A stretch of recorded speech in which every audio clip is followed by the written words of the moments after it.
Welcome to the deep dive. I want to start today by asking you, the listener, to think about a paradox that honestly drives me absolutely crazy. Oh, I know the one you're talking about. It's a big one. It really is. So think about the smartest person you know. Like literally picture them in your head right now. Right. Could be anyone. Exactly. Maybe it's this brilliant executive you work for, or I don't know, an incredible engineer who can just code circles around everyone else, or maybe a visionary founder who always seems to see the future. Sure. Those high performers. Yeah, those people. Now, consider this kind of terrifying possibility. What if the primary reason these exceptionally capable, highly paid people fail isn't, a lack of effort? Right. It's rarely a lack of effort with that crowd. Exactly. What if it isn't a lack of skill or resources, and it certainly isn't a lack of intelligence? What if they fail precisely because they are exceptionally, breathtakingly good at solving the absolute wrong problems? It is a phenomenal paradox to grapple with because we have this culturally ingrained assumption that high intelligence plus high effort just automatically equals success. Right, like it's a math equation. Exactly. You put a smart person in a room, you give them a whiteboard, and you just get a solution. But precision applied to the wrong target is still a miss. Yeah. In fact, it's often a catastrophic miss. Yeah. Because of how much momentum and capital a highly competent person can burn while running in the completely wrong direction. I was actually thinking about this the other day, and I realized I do this in my own life. Oh, really? Yeah, it's like, okay, last year my car started making this horrific grinding noise. Uh-oh. That's never good. Right, and I was convinced it was an aerodynamic issue. So I spent an entire weekend meticulously researching, buying, and installing new weather stripping. Oh, wow. So you went all in. I really did, and I executed that installation perfectly, like world-class weather stripping. But the car still made the noise. Because it wasn't the weather stripping? No. The transmission was literally falling out of the bottom of the car. I had this incredible bias toward action, but I was operating in a totally different reality than my car was. Which perfectly illustrates the core friction we are looking at today. When a highly capable team solves the wrong problem flawlessly, they don't just waste time, they create an illusion of progress. Yeah, they pat themselves on the back for the weather stripping while the transmission just drops onto the highway. Exactly. And that brings us to the grounding material for our exploration today. Yes. So we are looking at a brilliantly insightful 2025 technical note by Hisataka Takasugi. He's the director of the Takasugi Research Institute, or TRI, over in Tokyo. It's a fantastic paper. It really is. The paper is called The TH Framework of Problem Solving.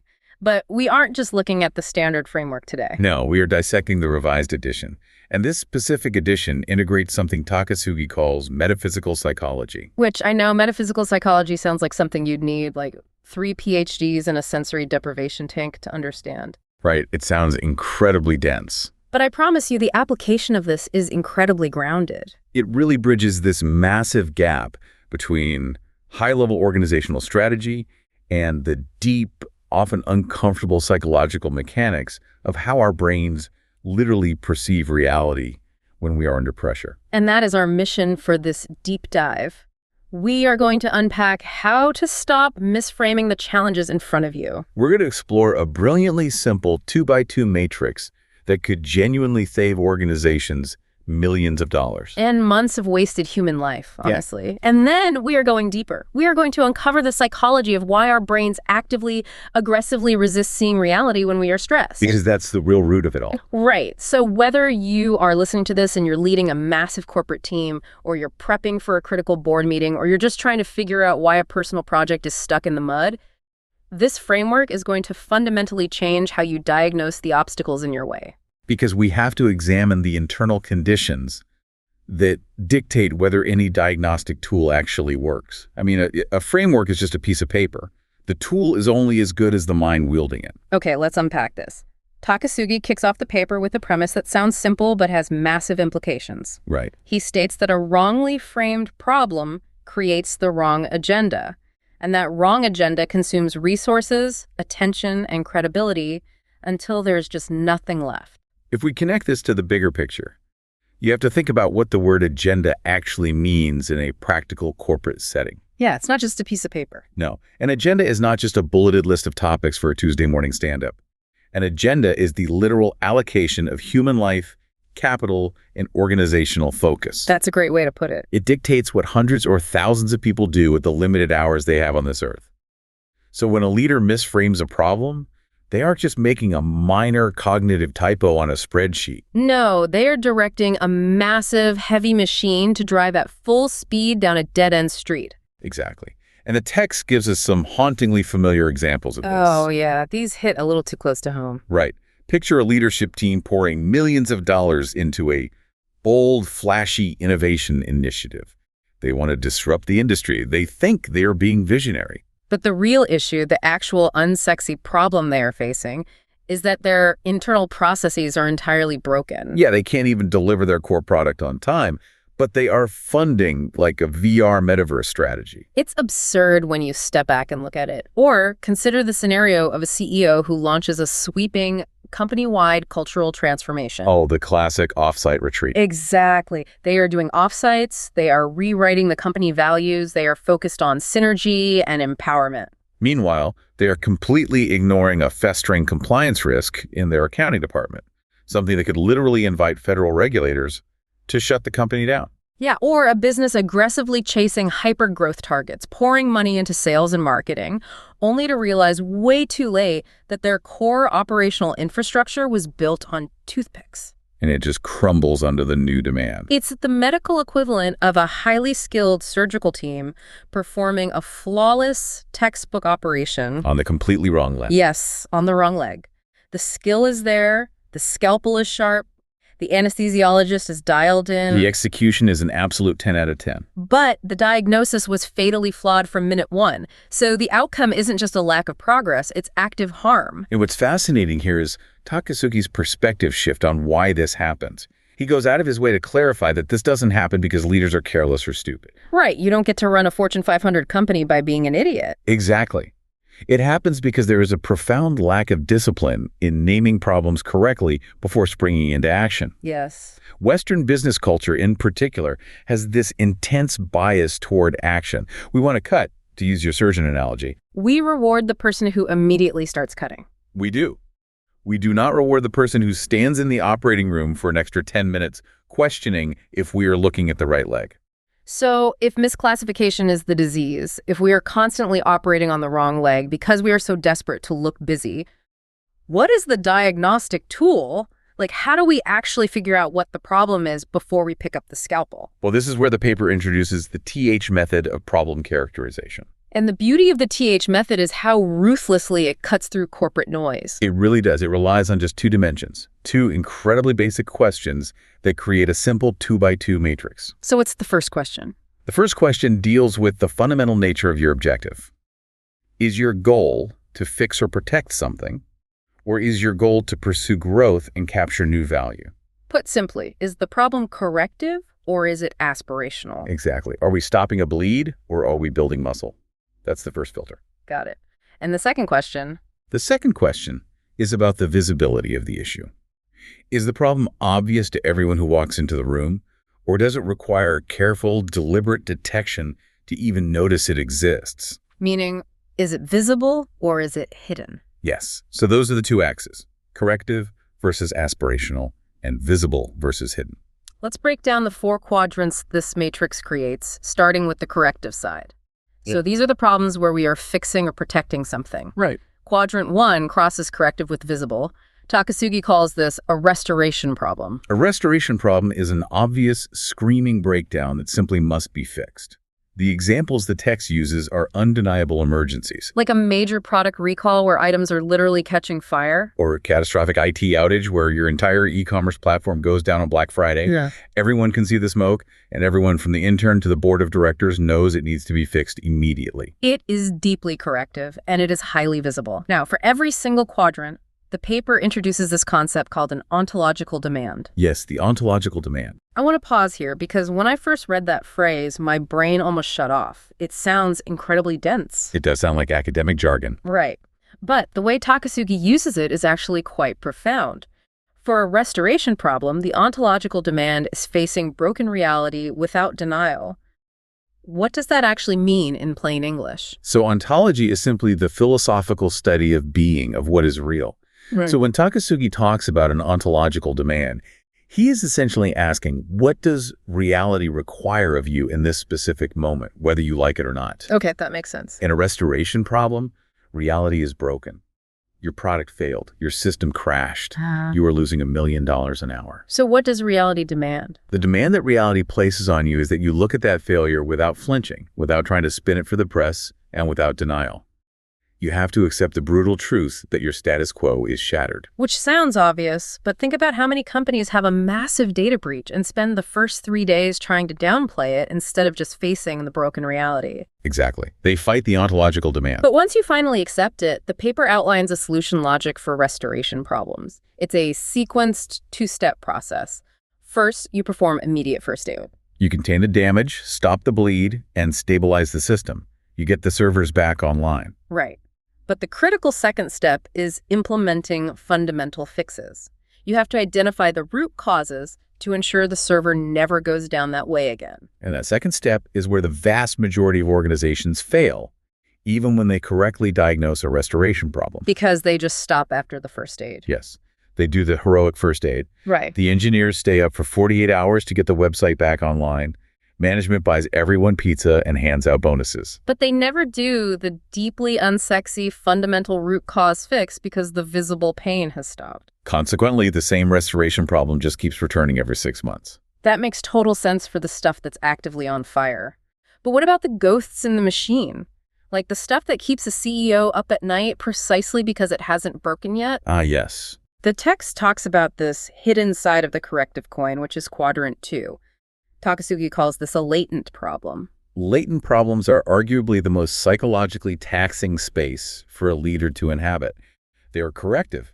You desperately need to fix or protect something, but they are entirely invisible in the present moment. So they are hidden threats. Yes. These are vulnerabilities that haven't caused a single dollar of harm yet, but easily could tomorrow. The text points to weak cyber defenses or unmonitored employee stress. Because you don't see the cyber attack until the ransomware literally locks your screens. Exactly. And you don't see the systemic burnout until your 3 best engineers all resign on the exact same Tuesday. The ontological demand here is phrased as sustained attention to the invisible. I love that phrasing. It's poetic, but it sounds like a nightmare to actually execute. It really is. Like, how do you convince a board of directors to sustain their attention on something they can't even see? It's incredibly difficult, which is why latent problems are the ones most frequently ignored until they explode. Human beings are biologically and evolutionarily visually oriented. We react to the tiger in the brush. Exactly. We react to the fire in front of us. To sustain attention on a frayed wire inside the walls of your house requires immense discipline. You have to intentionally choose to allocate resources to look for trouble when everything seems perfectly fine. And the solution logic for a latent problem reflects that difficulty. It also requires 2 layers, much like restoration, but shifted forward in time. Right. First, you need preventive measures to reduce the probability that the bad thing ever happens. You build a better firewall, you mandate vacation time. And second, you need fallback controls to mitigate the damage when your prevention inevitably fails. Because it will fail. Right. You build the firewall, but you also ensure you have an offline backup of the customer data in case the firewall is breached. You have to operate with the pessimistic assumption that the invisible threat will materialize, and you build the shock absorbers in advance. Okay, so those are the corrective problems. Restoration and latent. Fixing the visible, protecting against the invisible. Now let's shift to the other side of the matrix, the aspirational problems. These are all about growth, value capture, and moving forward. Exactly. Quadrant 3 crosses aspirational with visible. Takasugi simply calls this an aspirational problem. These are your massive, ambitious goals that are pursued out in the open. Entering a brand new geographic market, achieving a company-defining sustainability target, or launching a massive new product line. Everyone in the company knows what the goal is, the shareholders know what the goal is, and the entire focus is on growth. But the ontological demand for an aspirational problem is completely different from fixing a broken server. Yeah, the text defines it as exploration without certainty demand. Let's translate that. What's fascinating here is how our corporate culture actively fights this demand. If you are entering a brand new market, by definition, you do not possess all the facts. Right, you're stepping into the unknown. You cannot know everything about how a new demographic will respond to your product. If a leader demands absolute ironclad certainty before taking a single step, They will literally never move. So what does the reality of the situation demand? The reality of an aspirational goal demands that you explore, you test, you learn, and you accept that a high degree of certainty is utterly impossible in the early stages. And that ties directly into the solution logic for this quadrant, which moves in what Takasugi calls a dual rhythm. I love the dual rhythm concept. Me too. It's an oscillation between exploration to envision possibilities and execution to prioritize and commit. He writes this great line, without exploration, execution is shallow. Without execution, vision is wasted. Picture a pendulum swinging. You spend time exploring a new market to see what's possible. Then you swing to execution, you launch a pilot program, you commit resources, you make it real. Then, based on the results of that pilot, you swing back to exploration to map the new landscape and then execute again. Exactly. If you only explore, you are just a think tank daydreaming on a whiteboard. But if you only execute without stopping to explore, you are stubbornly marching your army in a straight line, even if that line leads directly off a cliff. Okay, that leaves us with the final piece of the puzzle. Quadrant 4. This is aspirational but hidden. Takasugi calls this an opportunity problem. These are the incredibly lucrative, untapped chances. The strategic openings that most companies only ever recognize in hindsight when reading about a competitor's success. Like it could be a competitor stumbling on a product launch. Or a weird new regulation that creates a temporary loophole, or a sudden quiet shift in consumer behavior. It's a chance for immense value capture, but it is deeply hidden in the chaotic noise of the market. The ontological demand here introduces a phrase that I absolutely love, cognitive elasticity. Yes, cognitive elasticity. The text defines this demand as the ability to act without complete information. Opportunity windows are notoriously fragile. They open and close with terrifying speed. Think about it. If you wait until an opportunity is visible to everyone, until it has migrated from a hidden opportunity problem to a highly visible aspirational problem. Exactly. By then, it is already too late. The value has been captured by the first mover. So you need that elasticity. Yes. Cognitive elasticity is the mental flexibility to stretch your mind to see the hidden potential in a messy situation, and then having the operational agility to act on it while the picture is still incredibly blurry. And the solution logic here is entirely about speed. It is identification surfacing the hidden chance through intelligence gathering and activation, mobilizing your resources before the window closes. As the paper notes, most opportunities don't die because they weren't seen. They die in the gap between recognition and action. Yeah. You see the loophole, you think, oh, someone should really do something about that. You schedule a committee meeting for next month to discuss it. By the time you sit down with your coffee, a nimble startup has already exploited it and the window is shut. The gap between recognition and activation is literally the graveyard of corporate opportunity. It really is. I want to pause the theory for a second. If you are listening to this, I want you to apply this to your own life right now. Think about the single biggest stressor at your job at this exact moment. Or maybe a major side project you're trying to get off the ground. Mentally place it into one of these 4 boxes. That's a great exercise. Are you trying to fix a visible leak that everyone is screaming about? That is a restoration problem. Are you trying to hunt down a hidden pot of gold before the competition notices it? That is an opportunity problem. Just having the vocabulary to know which box you are playing in completely dictates the tools that you should be using. It absolutely dictates your analytical agenda. If you know you're dealing with a restoration problem, you stop the brainstorming sessions about new product features, and you lock yourself in a room to do root cause analysis. Right. And if you know you are facing a latent problem, you stop demanding immediate ROI from your security team, and you start running risk mitigation scenarios. The frame dictates the tool. Here's where it gets really interesting, though. If this 2x2 matrix is so beautifully simple, so painfully obvious when we lay it out like this, why are Fortune 500 CEOs constantly getting it wrong? That is the million-dollar question. Like, why are highly educated leaders with armies of consultants perpetually operating on the wrong leg? It can't just be low IQ. There has to be a pattern to the failure. There is a profound pattern, and Takasugi outlines it as the 4 recurring traps of leadership. What is brilliant about his analysis is that these 4 traps map perfectly onto the 4 quadrants we just discussed. They are essentially what happens when a leader misdiagnoses a specific quadrant. Let's look at the first one, treating aspirations as exigencies. This is when a leader labels absolutely everything as a strategic imperative that needs to be done yesterday. Precisely. This trap occurs when a leader takes an aspirational problem, entering a new market, building a new brand, which requires that patient, dual rhythm of exploration and execution. And they treat it like a restoration problem. They panic. They do. They treat a 5-year market expansion plan with the exact same panicked hair-on-fire urgency as a server rack, literally catching fire in the data center. Wow. They burn through financial resources and human capital on things that desperately need deliberate pacing. They exhaust their teams by sustaining emergency adrenaline levels for a project that takes 3 years to complete.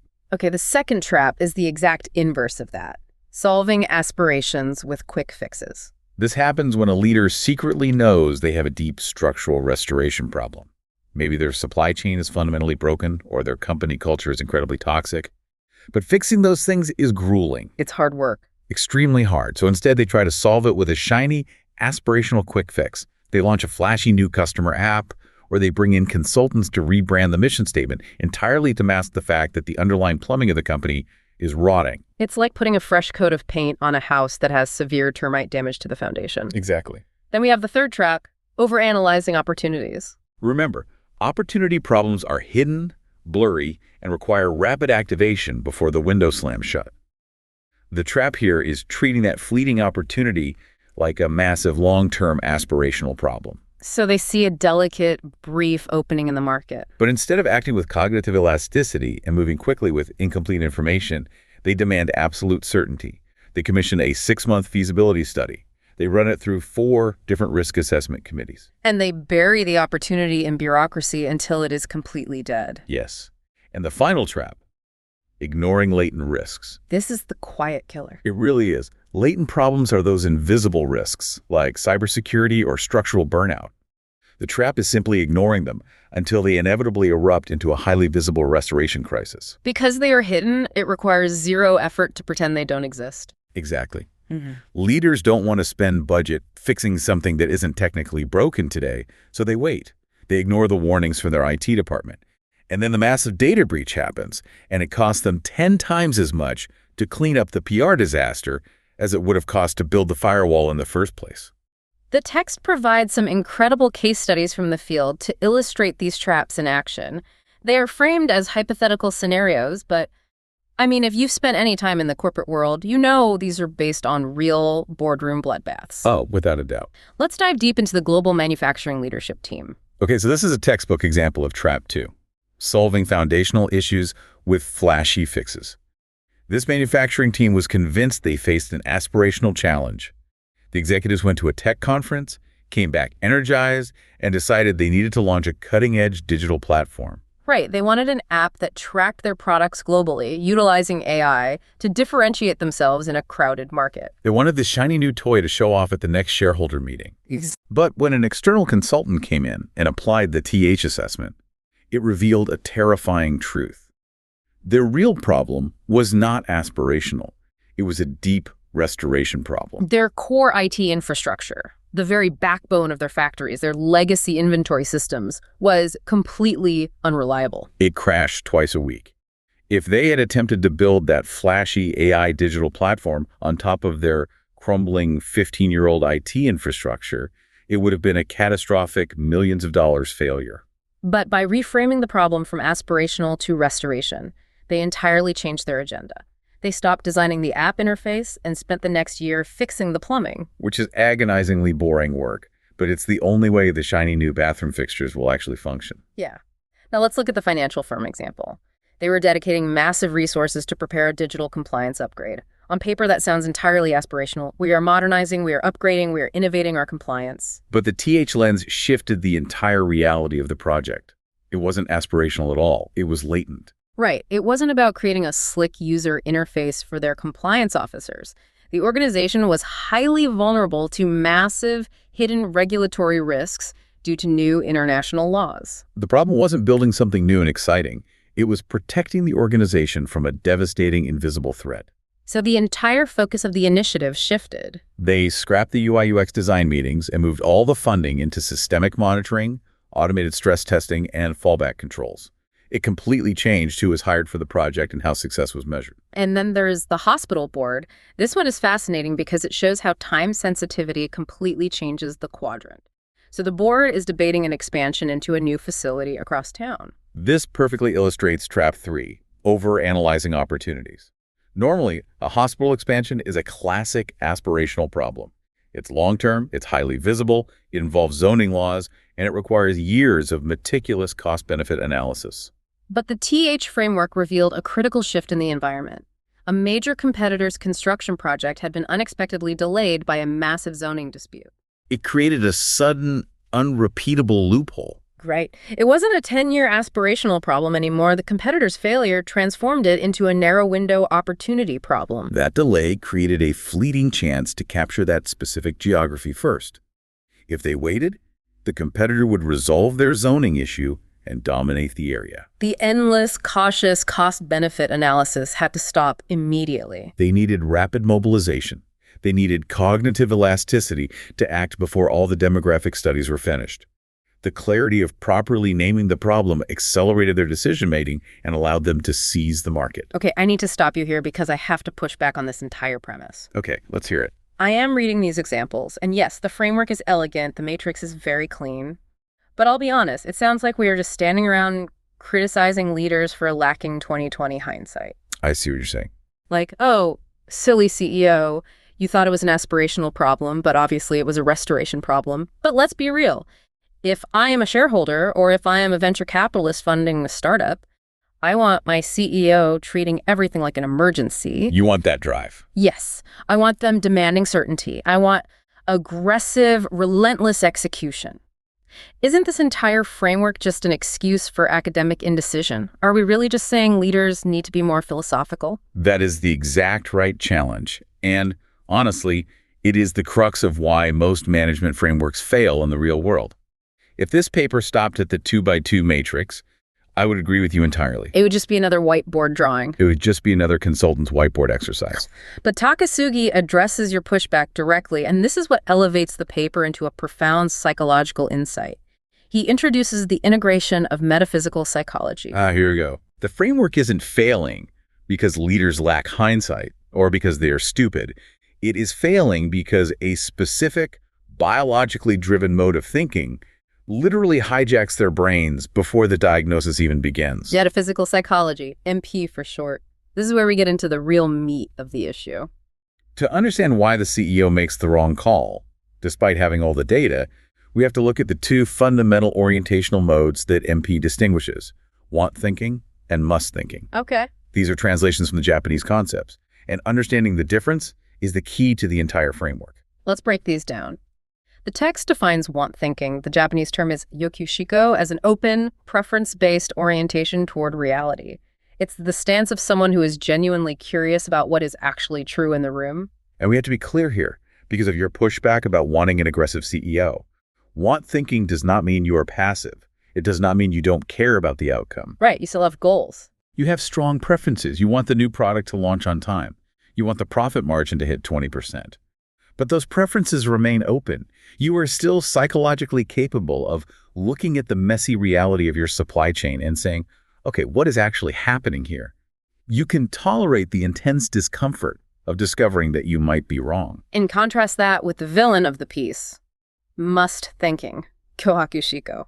The text defines this as a demand-based orientation where your preferences harden into absolute rigid requirements. You no longer explore reality, you merely seek to confirm a pre-existing picture of it. This is the psychological hijacking. A must thinker is entirely organized around what they need the problem to be in order to soothe their own anxiety. Yes, in a high-stakes corporate environment, what does a leader need?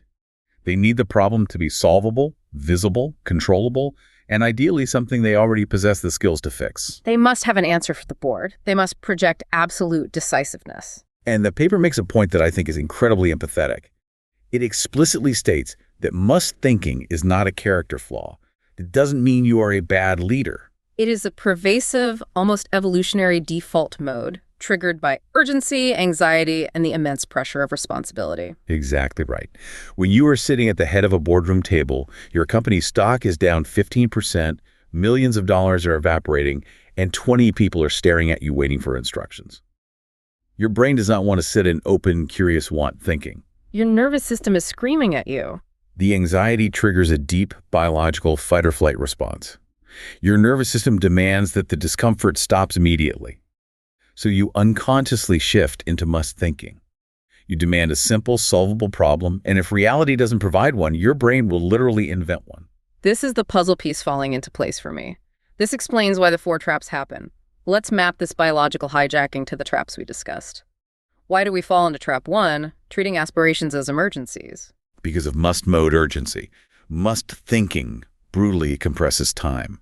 The internal psychological demand that results must appear immediately makes every single challenge feel like a 5-alarm fire. Even when it's not. Aspirational work, like building a new culture, requires waiting. It requires that patient dual rhythm. But must mode experiences waiting not as a strategy, but as intolerable anxiety. So the leader labels the long-term goal as strategic emergency simply to force immediate action, which relieves their own internal anxiety while burning out their team. Wow. Okay, what about the second trap? Solving aspirations with quick fixes. Why do we launch the flashy app instead of fixing the broken IT infrastructure? That trap is driven by must-mode discomfort avoidance. Think about what it takes to fix broken internal infrastructure. It is brutal, thankless, structural work. It's awful. It requires holding ambiguity open for months, fighting through internal politics, and facing uncomfortable truths about your own company. It is deeply uncomfortable. So they just avoid it. A quick fix, a flashy new app, instantly relieves the cognitive and emotional pressure. It feels like you are being a dynamic leader. It feels like progress, even if it solves absolutely nothing fundamental. You're treating the symptom with painkillers to make yourself feel like a hero, while the disease just metastasizes. Exactly. Then there is the third trap, overanalyzing opportunities. Why does must thinking cause us to bury fleeting opportunities in endless risk assessments? Because of must mode certainty demand.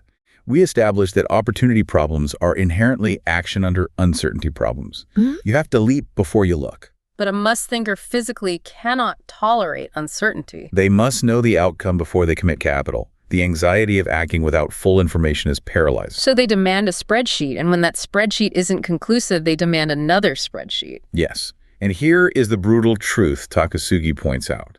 This endless analysis is not actually done to improve the quality of the business decision. It is performed entirely as a psychological ritual to manage the leader's anxiety. They use data analysis as a shield against the terror of uncertainty. And in doing so, they waste so much time that the opportunity window slams shut. And the final trap, ignoring latent risks, waiting for the cybersecurity breach to happen instead of preventing it. The paper says this reflects must-mode reality avoidance. Latent problems are terrifying because they are invisible, developing threats. To proactively acknowledge them, a leader has to sit down and ask themselves a genuinely unsettling question. What's the question? What profound harm might already be developing inside my organization that I am entirely blind to? That is a horrifying question to ask if you are the CEO whose job depends on everything being fine. It is psychologically untenable for a must thinker. If your entire identity as a leader is built on a need for control and visibility, the concept of invisible developing harm is a threat to your ego. So must thinking simply edits that possibility out of reality. It prefers a closed, stable, comfortable hallucination of the organization. You ignore the latent risk because acknowledging it breaks your demand for a safe, predictable reality. So what does this all mean? If we connect this back to the bigger picture, I'm having a massive realization about this entire paper. The TH method, this brilliant 2x2 matrix corrective versus aspirational, visible versus hidden, it is completely, totally useless unless you are in want mode. That is the devastating conclusion of the paper. If you sit down with your executive team and you ask the 2 diagnostic questions while you are collectively vibrating with must-mode anxiety, you will answer them quickly, confidently, and entirely incorrectly. You'll see what you want to see. You will look at a crumbling, fundamentally broken IT foundation, and you will confidently declare it an aspirational opportunity simply because your ego and your anxiety need it to be an aspirational opportunity. That is the crux of Takasugi's entire integration of metaphysical psychology. The discipline of problem classification is not a spreadsheet exercise, it is an ontological discipline. It requires emotional regulation. It requires the emotional regulation to set aside, even for just 5 minutes, what you need the problem to be, and have the courage to ask what it actually is. If your mind is hijacked by must thinking, no management framework from McKinsey or Harvard will save you because you will subconsciously bend the framework to justify your pre-existing anxiety-driven conclusion. This is mind-blowing, but I have to admit, it feels incredibly bleak. If must thinking is an automatic biological response to corporate pressure, if our brains are literally wired to hallucinate solutions when we are stressed, how do we actually start it? We need tools. Right. How do we use this matrix in the real world without constantly lying to ourselves? This brings us to the final and most practical part of our deep dive, making the shift. The paper does not leave us without a lifeline. Takasugi provides 3 very specific, actionable guidelines for leaders to implement this, and the first one directly addresses the biological hijacking we just discussed. Guideline 1 is, slow down the first 5 minutes. Now, when I first read that, it sounded like standard fortune cookie time management advice, take a deep breath before you act. But Takasugi calls this an ontological intervention. Explain the mechanics of that. Because it is not about managing the clock. It is about resetting the cognitive state. Imagine a massive problem hits your team. A client pulls out, a server crashes, a competitor drops their price. Almost instantly, the group's solution mode activates. Everyone starts yelling out fixes. People start shouting out ideas. We need to do X. We must fix Y. We have to call Z. That frantic energy is the literal manifestation of must-thinking activation. It's the suffocating pressure to have an answer right this second. Exactly. And that panicked activation completely forecloses the open, receptive attention you need to accurately diagnose which quadrant you are actually in. Because you're already sprinting. The deliberate pause, enforcing a rule to slow down the first 5 minutes of the crisis meeting, is designed specifically to interrupt that must-mode activation. You're forcibly short-circuiting the biological imperative to find an immediate solution, allowing your brain time to regain perceptual openness. You essentially have to suppress the urge to answer the question so you can actually figure out what the question is. Yes. And the most advanced leaders who internalize this don't just enforce a mechanical timer. They develop the introspective habit of noticing their own internal urgency.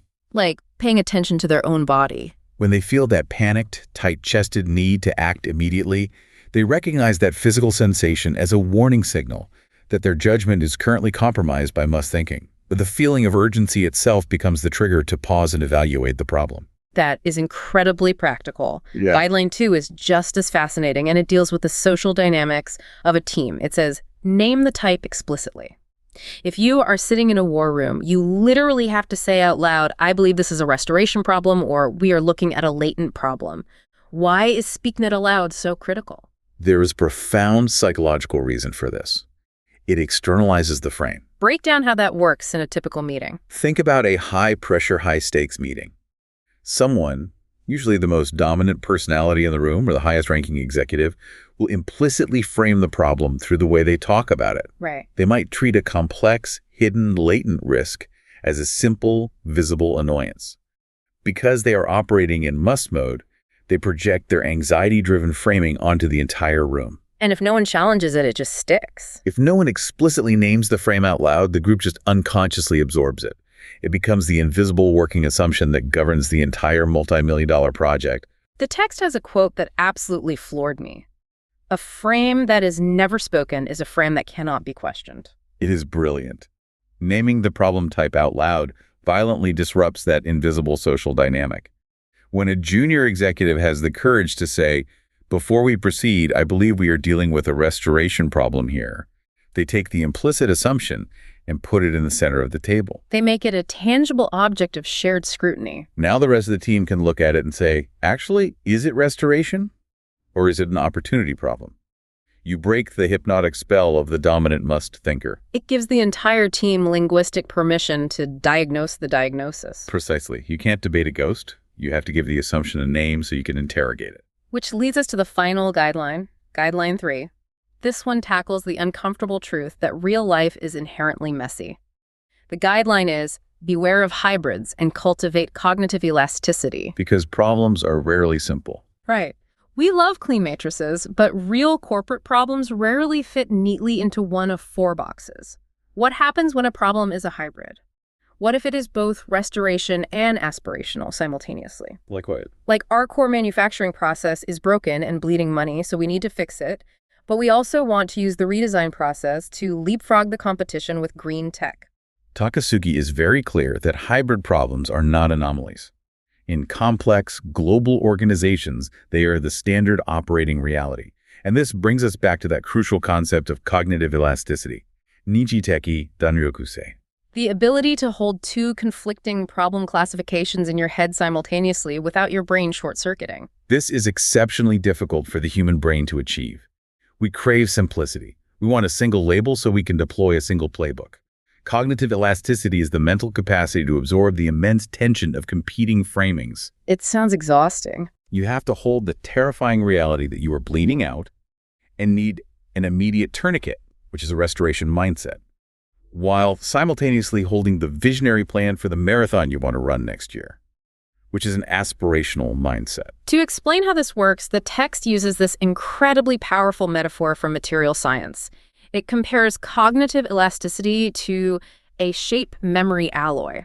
Think of advanced metals like nitinol, which is used in medical stents or high-end flexible glasses frames. Okay, I know what you're talking about. You can bend those glasses, you can crush them in your hand, you can subject them to immense twisting stress, and they deform. They absorb the pressure. But the moment you let go, they don't break, and they don't permanently lose their shape. They flawlessly return to their characteristic form. So a cognitively elastic leader acts like that metal. They can absorb the tension of a massive, messy hybrid problem. They don't rigidly defend one single framing like a brittle piece of iron that just snaps under pressure. But they also don't completely collapse into confused, mushy paralysis. Exactly. A must thinker, because they are so driven by anxiety, absolutely cannot handle the tension of a hybrid problem. They will reliably, predictably, reduce the complex reality to whichever single quadrant is most cognitively comfortable or politically convenient for them. They'll just pick one. They will say, look, it's just a restoration problem. Forget all this green tech long-term nonsense. Just fix the machine. Or, conversely, this is an aspirational transformation. Ignore the fact that the factory is currently losing money. But a one-thinker, armed with cognitive elasticity, is capable of holding the complexity. They sequence the response rather than reducing it. They can stand in front of the board and say, we have a complex hybrid situation. We are going to address the restoration layer first. We're going to stabilize the bleeding system. But we are going to design that stabilization in a way that intentionally keeps the aspirational layer in view so we don't accidentally block our future growth trajectory. Exactly. They manage the tension of reality instead of fleeing from it into a comfortable hallucination. This has been an incredibly profound journey. We have covered massive ground today. To summarize where we've been, we started by looking at the immense destructive cost of solving the wrong problems perfectly, the tragedy of the world-class surgeon operating on the wrong leg, and all the wasted resources that come with it. We then mapped out the TH method, this elegant tool that crosses corrective versus aspirational goals with visible versus hidden realities, giving us the 4 quadrants: restoration, latent, aspirational, and opportunity problems. We examined how each of those distinct quadrants requires a fundamentally different ontological demand, a different way of facing reality, and an entirely different strategic solution logic. We then dove into the dark side, the 4 traps of leadership, treating aspirations as panicked emergencies, using flashy quick fixes to mask foundational rot, paralyzing fleeting opportunities with endless analysis, and willfully ignoring invisible latent risks until they explode. And we discovered the psychological root cause of all these traps: must thinking. The anxiety-driven biological demand that reality conform to our immediate needs, rather than the open, want-thinking curiosity about what reality actually is. And finally, we explored the practical tools to fight back against our own biology, forcibly slowing down the first 5 minutes to interrupt must mode activation, explicitly naming the problem type out loud to externalize the frame and invite challenge, and cultivating the shape memory alloy of cognitive elasticity to handle messy, hybrid realities. The ultimate takeaway for me is that the genius of problem solving isn't about heroic leadership. It isn't about being the loudest voice or having the smartest, fastest answer in the room. True genius is having the immense, quiet discipline to stop, look at the terrifying reality in front of you, and ask, what type of problem are we actually facing? I want to leave you, the listener, with a final thought to mull over as you go about your week. We spent this entire hour talking about how this framework applies to executive leadership, to global organizations, to corporate strategy, and millions of dollars. But I want you to consider your own personal life. Oh, this is where it's real. Think about your relationships, your physical health, your personal career goals. Where in your personal life are you currently applying must thinking to a latent problem? That's a great question. What invisible reality, maybe a slowly fraying friendship, A developing health issue you keep ignoring? Or a quiet, creeping sense of burnout are you currently avoiding because it was just too uncomfortable to face without a quick fix? That is a heavy question, but a necessary one. The next time you feel that sudden surge of anxiety in your chest, that desperate, panicked need to fix something immediately, just to make the internal pressure stop, try giving yourself just 5 minutes of want thinking. Thank you for joining us on this deep dive. Keep asking the right questions and stay curious.